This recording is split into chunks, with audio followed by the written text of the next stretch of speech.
Hey there, welcome to the table. Excuse me. I've been working offline on some questing with the non-major party, and as you can see by the screen, I'm bringing you in because I have a major revelation. I was able to get Doctor Doom to retire. So as you may recall, we had all these characters still that could retire, and I wanted to show you some more content. I didn't want to bore you because I'm repeating missions I've already beat, because I know I'm trying to just specifically get characters retire. So Doctor Doom was able to kill 2 demons in one mission, and we got her done. We even actually won the mission, although 2 people did get exhausted. Unfortunately, the Starfire was not one of them, which, if she retires, she unlocks a character too, but I sort of like Starfire, but still. So we got Doctor Doom to retire, so we have our second Plague Herald that also retired. And we are unlocking the Elementalist. I'm pretty darn sure this is the Elementalist. The Elementalist is a pretty cool character. So let's without further ado get that going.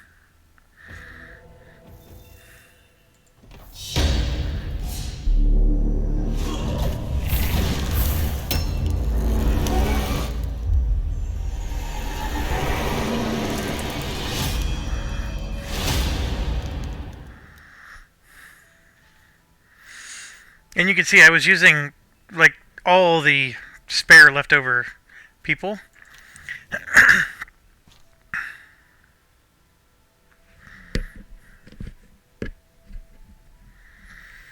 I'll end up owing money if I do this.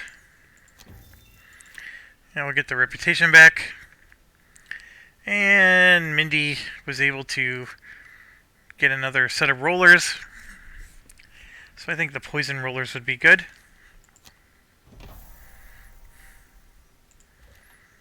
Alright, and then we can get somebody new.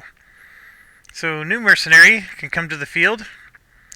And this one is the Elementalist.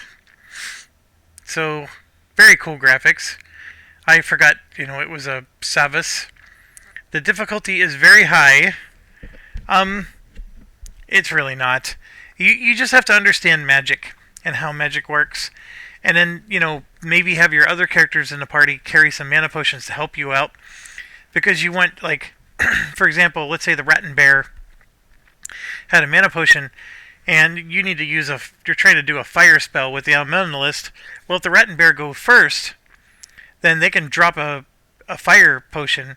The fire isn't available on a Rat and Bear's turn, but it's available by the time it's his turn, as long as he goes after the Rat and Bear. So you got to do tricks like that to feed him his magic.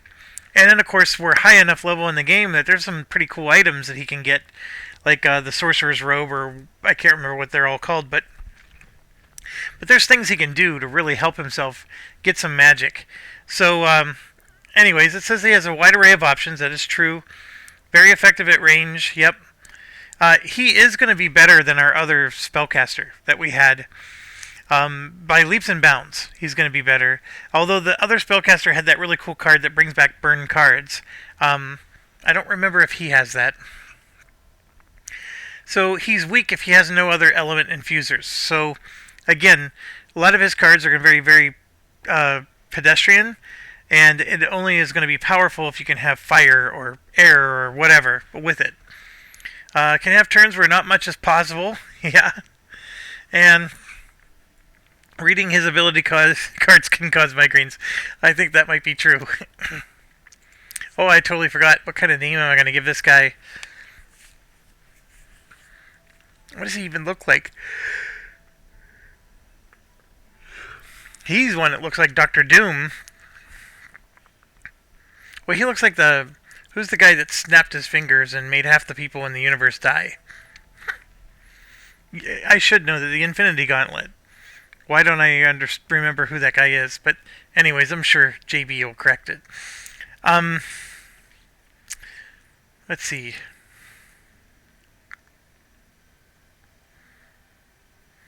These guys are weird looking.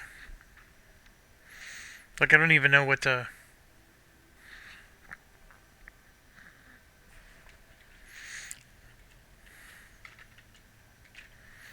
XCOM. Complete 6 side scenarios, and then he unlocks the night guy. So technically we can unlock the night guy and never lose Minty, if that's what we want to do. Complete 4 boss scenarios. That was actually really hard to do. We'll go ahead and give him this one.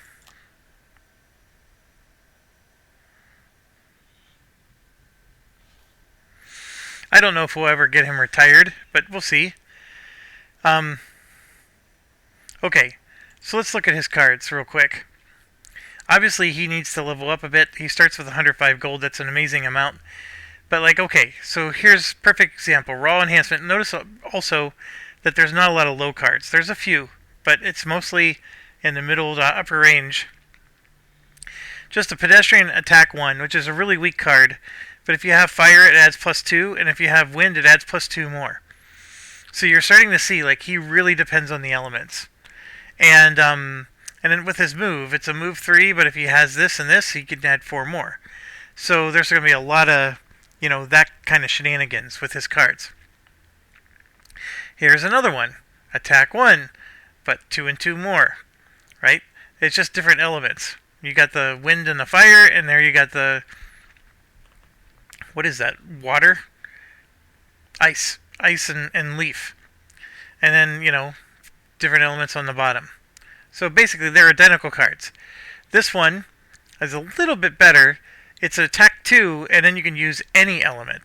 But it only adds +1. So here you could do up to 5 damage, potentially. Right? If all the planets aligned. Here you can only do up to 4 damage. So it's a little bit less damage. But this one adds extra range with the elements, whereas this one is just range 3. This one's only range 2. So you don't want to use this one without at least having one of these. Okay, and here's another one, range 1. And then all 4 elements are there, and depending on which one you use, it adds different types of features. You can push, you can add targets, stun. And then, of course, on the bottom, at the end of each of your turns, you may generate an element.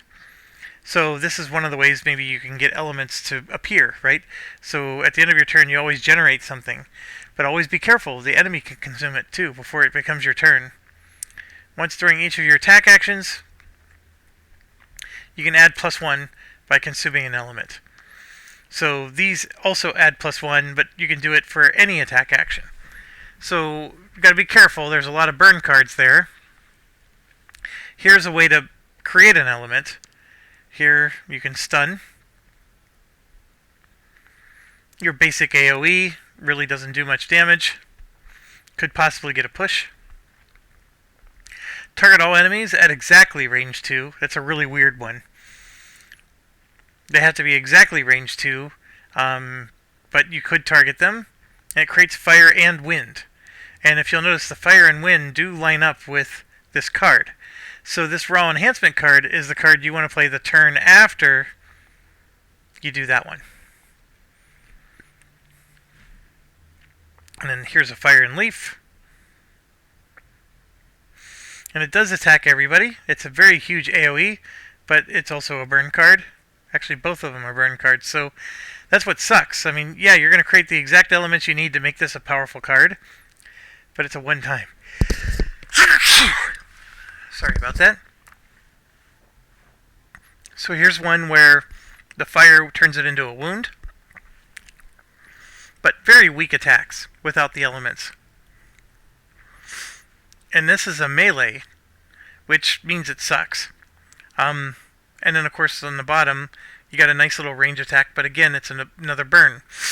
So then, yeah, look at this.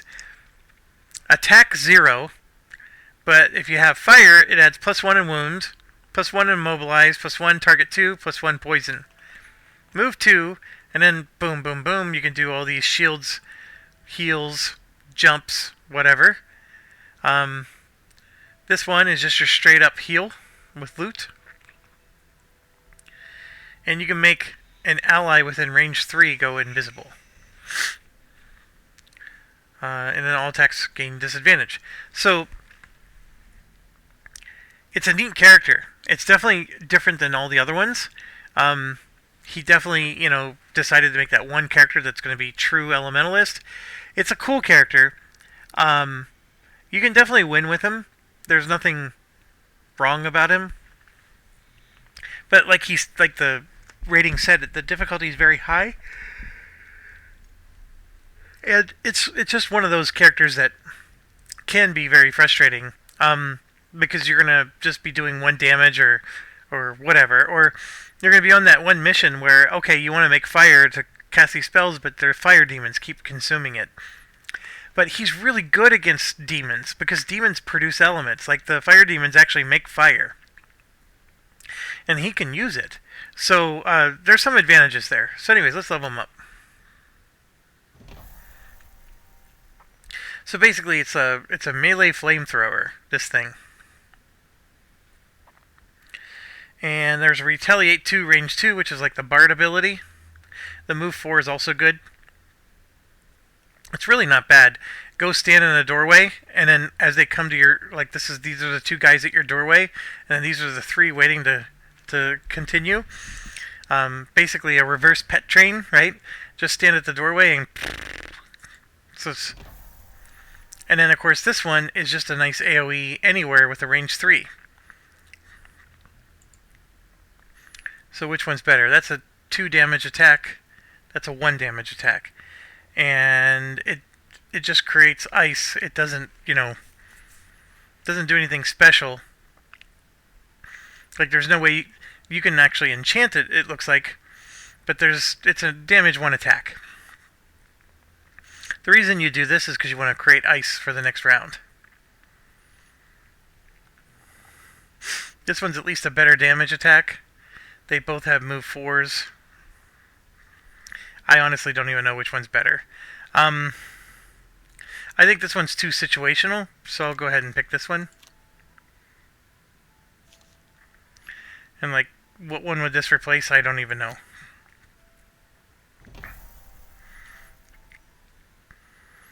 Okay, this is a range 4, which is really good, but I don't like the burn. And then here's an attack 3, range 4 on the bottom, which is also good and makes night, so maybe you'd get it just for that. Oh, this is the card we got for him. I remember this one. Okay, so you're going to attack where X equals 4. It's a range 3 attack. So you're going to attack X minus 1 on a new enemy within range 2 of the first target, then X minus 2 on the third, and then within range 2 of the second target. So we use this guy to kill slimes. So here's the deal. The first target is going to take 4 damage. I mean, it'll do a combat rule, right? It could go up or down, but it's a 4 damage attack. Then you're going to pick another target that's 2 spaces away, and then it's going to be X minus 1, which is 3 damage. And again, it'll do a combat card, and it could go up or down. And then the next one, range 2 from that, will be X minus 2 or 2 damage, and then it'll finally hit on the third. So it only hits 3 enemies. So 4, 3, and 2. So you're basically hitting 3 enemies with this thing, and it's going to go 4, 3, 2. And then of course you could add +1 with the sun to make it 5, 4, 3. And of course it'll add Pierce 2 as well, which that's where it gets really, really powerful, going up against those demons. And if you have Starfire, the sun, catcher with you, which we did, this was very possible because we can get the sun out and then use this to basically make it a 5, 4, 3 chain lightning, and we would hit 3 demons with it. The hardest part is you got to wait until the right moment and then actually have the card in your hand, because otherwise it's just a heal 3 card. And then what this wind does is it adds a 4th target. So this would be 4, 3, 2, and then this last one would just be 1. And if you have the sun, then it would be 5, 4, 3, 2. And so it's basically just adding another target to the chain lightning. And I do remember we took that one. The bottom piece of this might be nice because you're just doing a 3 damage attack at 4 range away. But this one was fun. We'll take it. I have no idea.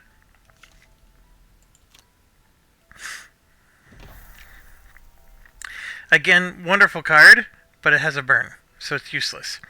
This move 2 puts Sun and Night on the board. Loot 1, and then if you have 2 elements, you can loot 2 instead. Or you target all adjacent enemies with an attack 2.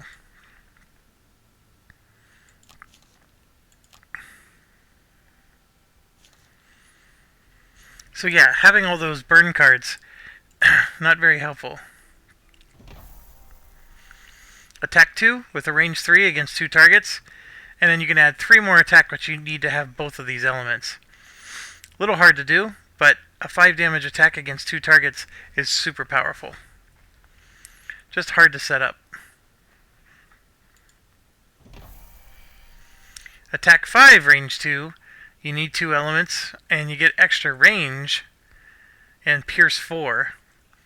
So also hard to set up, but you get the nice pierce. And if you'll notice that certain elements are being paired together, there's going to be different items that could really help you potentially in that regard. And then there's a heal with 2 elements coming out. Oh gosh, which one's better there? 5 damage against 2 enemies is pretty sweet. That's 5 damage without any... So this is just better. It's not against 2 enemies. That's only 2 damage, normally. You only get to 5 if you have the planets align. This one's 5 damage straight up. Yeah, that's the better card.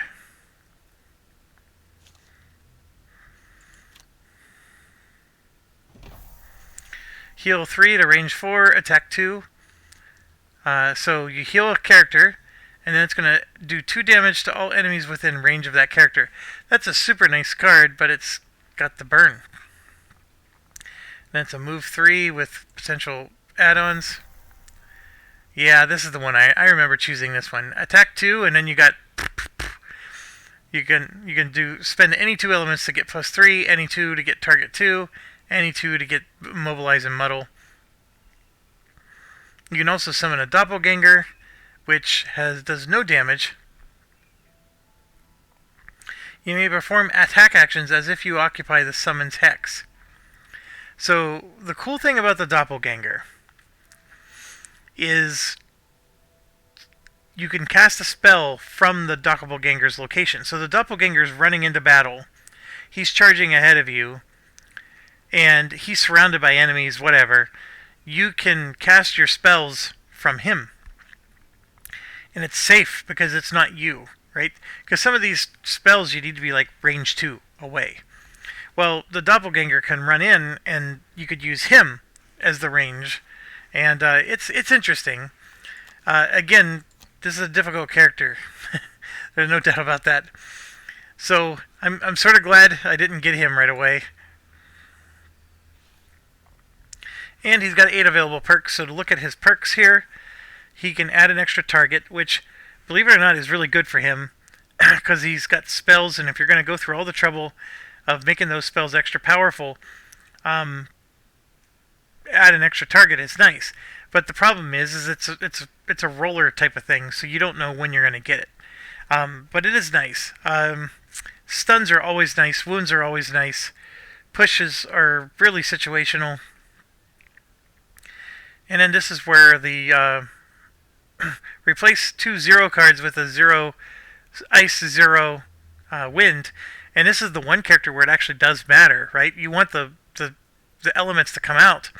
So you can get this, and you can add 3 more leaves, and adding 3 of those, you see how you're just adding a bunch of stuff. But there are still math problems. So let's improve the math. That's 3 of our 5 perks, and then we now have 5 more. So I think these 2 are important, because now we want to be able to get elements onto the board, and then we could just fill the deck with more and more elements. And so those elements will come out as we fight. I got 3 more left, so let's get a fire out. I think ice was a big deal. And then it's just, do we want leaf or do we want wind? I'll go ahead and do leaf. And if you were to get more, we would add more of these. Like, the math is good, but this is actually the one character where you really do need that type of stuff to appear. So then you come over here and, for example, what kind of helm would he use? So here, if the ice is strong, you get a push 2. Like, that actually might work for him. But to be, I was going to say to be honest, which I know I use that term a lot, you really need things that you want to bring back your stamina potion. He needs stamina potions just as much as anybody else. And then here we got the Robes of Evocation. During your attack, you can spend an element to add +1. Always a useful one, and that would be good for him. A Cloak of Invisibility would also be good for him. Now, here's where the wands come in. So, that one creates light, creates fire, air, leaf. The thing that stinks about these is these are one use, but then after you sleep, they're back again. So you can always make sure you always have at least that fire there for when you absolutely need a fire. You can do it. The boots are pretty, it's just whatever you want. I would say that, maybe to get initiative, because you want to go first, this is the one type of character where that might matter. And then, of course, here, power potions are big, because, adding +2 to your attack, which could be AoE, is very good.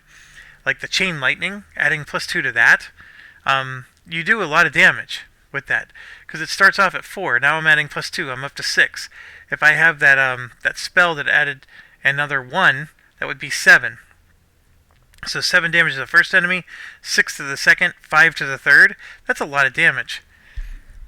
It's an extremely powerful spell. And for that reason, you need goggles, because you want to make sure that you don't draw any curse cards. And if you do, you have advantage.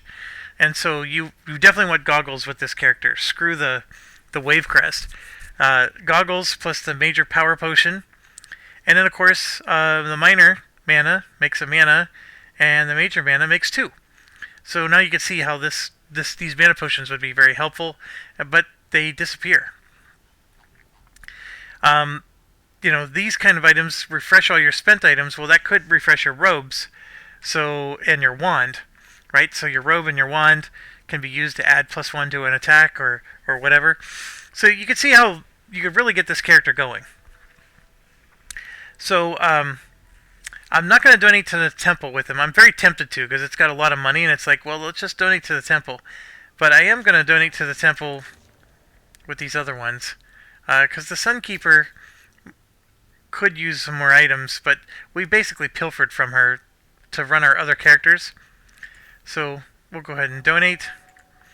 Mindy for sure was going to donate. And there we go.